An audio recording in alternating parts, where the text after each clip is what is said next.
ಮಾಧ್ಯಮ ಬಾಂಧವರೇ, ಅಖಿಲ ಭಾರತ ಮುಸಲ್ಮಾನರ ವೈಯಕ್ತಿಕ ಕಾನೂನು ಮಂಡಳಿ ಪರವಾಗಿ ತಮಗೆಲ್ಲ ಸುಸ್ವಾಗತ.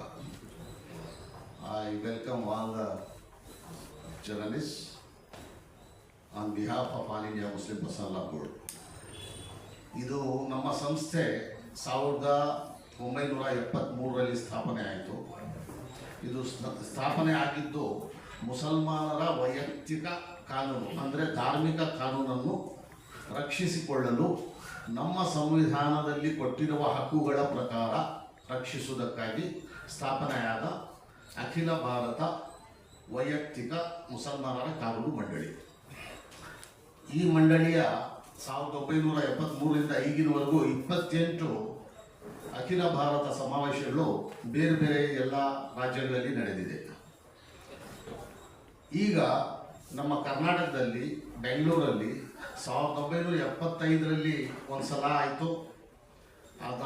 ಅದಾದ ನಂತರ ಸುಮಾರು 25 ವರ್ಷದ ನಂತರ 2000 ಇಸ್ವಿಯಲ್ಲಿ ಒಂದು ಸಲ ಆಯಿತು, ಎರಡನೇ ಸಲ ನಮ್ಮ ಕರ್ನಾಟಕದಲ್ಲಿ.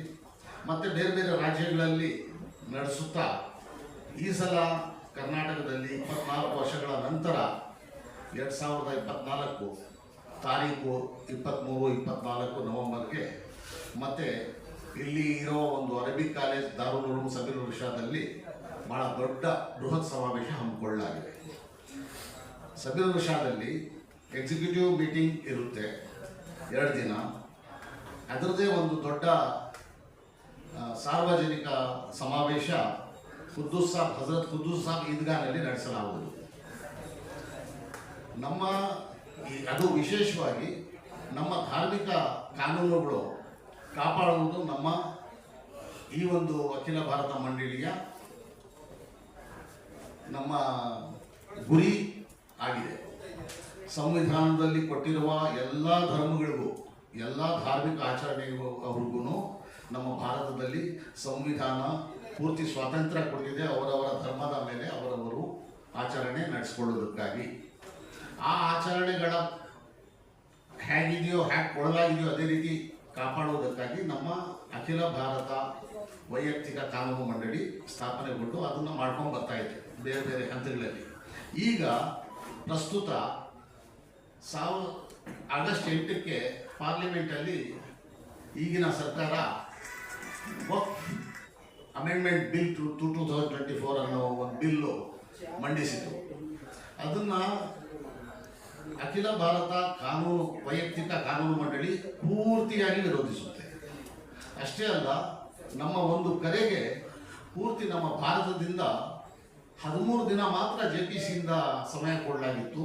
ಆ 13 ದಿನದಲ್ಲಿ ಸುಮಾರು 3,75,00,000 ಮೆಸೇಜ್ಗಳು ಕೊಟ್ಟು ಈ ಕಾನೂನು ತರಬೇಡಿ, ಇದರಿಂದ ನಷ್ಟ ಆಗುತ್ತೆ, ನಮ್ಮ ಧರ್ಮಕ್ಕೆ ಅನ್ಯಾಯ ಆಗುತ್ತೆ, ನಮಗೆ ಕೊಟ್ಟಿರುವ ಸಂವಿಧಾನದ ಹಕ್ಕುಗಳ ಮೇಲೆ ಚ್ಯುತಿ ಬರುತ್ತೆ ಅಂತ ಅದನ್ನು ವಿರೋಧಿಸಿದ್ದಾರೆ ಎಲ್ಲ ಮುಸಲ್ಮಾನರು ಭಾರತೀಯರು. ನಮ್ಮ ಈಗ ಜನರಲ್ ಸೆಕ್ರೆಟರಿ ಅವರು ಹೇಳ್ತಾ ಇದ್ರು, ಏನಾದರೂ 1 ತಿಂಗಳೇನಾದರೂ ಸಮಯ ಕೊಟ್ಟಿದ್ದಿದ್ರೆ 15 ಕೋಟಿ ಮೆಸೇಜ್ಗಳು ಬಂದುಬಿಡ್ತಾ ಇದ್ವು ಬೇಡ ಅಂತ. ಯಾತಕ್ಕೆ ಅಂದರೆ ಯಾವುದು ಬಿಲ್ ತಂದಿದೆಯೋ ಸರ್ಕಾರ, ಕೇಂದ್ರ ಸರ್ಕಾರ, ಆ ಬಿಲ್ಲಲ್ಲಿ ನಮಗೆ ಕೊಟ್ಟಿರುವ ಸಂವೈಧಾನಿಕ ಹಕ್ಕುಗಳನ್ನು ಮೊಟಕುಗೊಳಿಸುವಂಥ ಎಲ್ಲ ವಿಚಾರ ಅದರಲ್ಲಿದೆ. ಇದನ್ನು ಅರ್ಥ ಮಾಡಿಕೊಂಡು ಮುಸಲ್ಮಾನರು ಅದನ್ನು ವಿರೋಧಿಸಿದ್ದಾರೆ.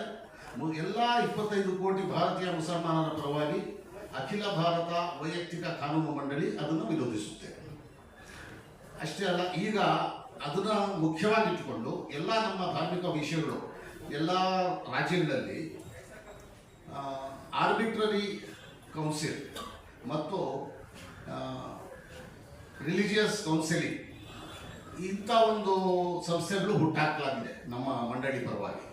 ಅದರಿಂದ ಏನು ಮಾಡ್ತಾರೆ ಅಂದರೆ ನಮ್ಮ ಮುಸಲ್ಮಾನರ ಫ್ಯಾಮಿಲಿ ವಿಷಯಗಳು